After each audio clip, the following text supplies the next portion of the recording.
Hi బా. ఏం చేస్తున్నావు? హాయ్ బా. ఏముంది, రేపు డిమార్ట్కి వెళ్దాం అనుకున్నాను. సో ఏమేమి సరుకులు కావాలో, నాకు ప్రోటీన్స్, ఓట్స్ ఏం కావాలో రాసుకుంటున్నాను. డ్రై ఫ్రూట్స్ గట్రా కావాలి కదా. చెప్పు. నేను ఒక అమ్మాయిని లవ్ చేశాను బా. మంచిది. చెప్పు మరి ఆ అమ్మాయికి. ఏమంది? చెప్పాను, కానీ నో చెప్పిందా? నో చెప్పిందా? ఏంటో, వన్ సైడ్ లవ్ అయిపోయింది. నో చెప్తే నువ్వెందుకు టెన్షన్ పడుతున్నావు? అందుకే వన్స్ అల్లు అర్జున్ అన్న సెట్. ఓ మై బ్రదరు, చెబుతా వినరు. వన్ సైడ్ లవ్ వేరా ఎంతో better.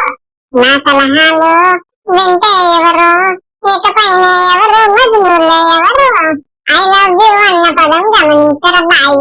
డింకి chikki డింకి chikki డింకి chikki డింకి chick. You love మీ అన్న పదం అక్కడ లేదోయే. డింకి చికెన్ డింకి చికెన్ డింకి చికెన్ డింకి. ఈ సాంగ్ మొత్తం విన్నాం అనుకో, one side love is so better అనిపిస్తుంది అనమాట. ముందు వెళ్ళి సాంగ్ విని